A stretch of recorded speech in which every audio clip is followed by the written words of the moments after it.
上一集嘅 AI 背影好似考起咗好多同學，不過都令更多同學仔認識到呢8位老師。今集帶大家回到各位老師嘅小時候，睇下你哋認唔認得出佢哋啦。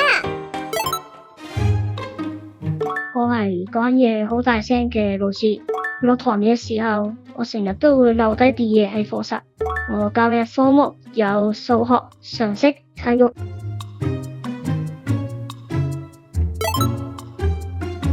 我最中意嘅卡通人物就係小丸子。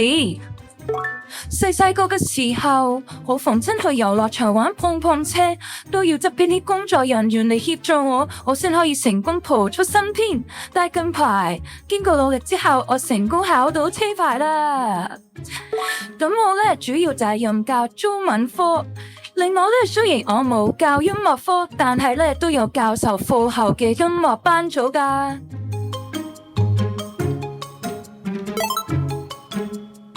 我係全校生得冇咁高嘅老師。細個嘅時候，每次讀書排班隊，我都係排喺全班第一個位。我係教中文科嘅。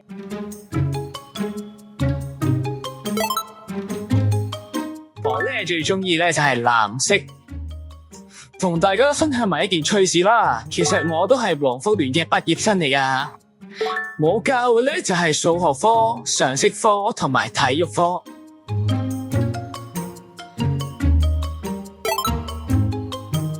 我好中意蠟筆小新同埋大自然，我喺屋企種咗唔同類型嘅花。我讀小學嘅時候，老師年年都揀我做班長，每一年班上面最唔乖嘅同學都會安排咗坐喺我隔籬。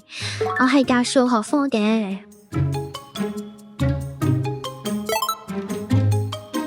我係最中意 Pokemon 嘅老師。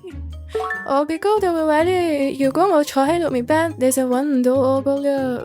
我係教英文、視藝同埋常識科嘅。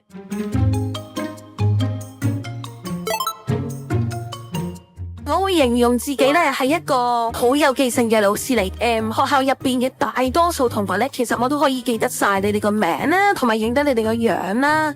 咁不過咧喺日常生活裏面咧，我都有一啲好論盡嘅時候噶。我記得我喺讀書嘅時候咧，我曾經試過翻學唔記得咗着鞋啦，着住對拖鞋就出咗門口啦。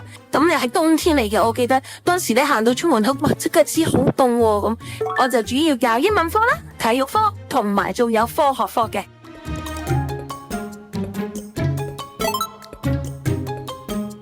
大家喺學校門口或者走廊可能會見到我嘅身影。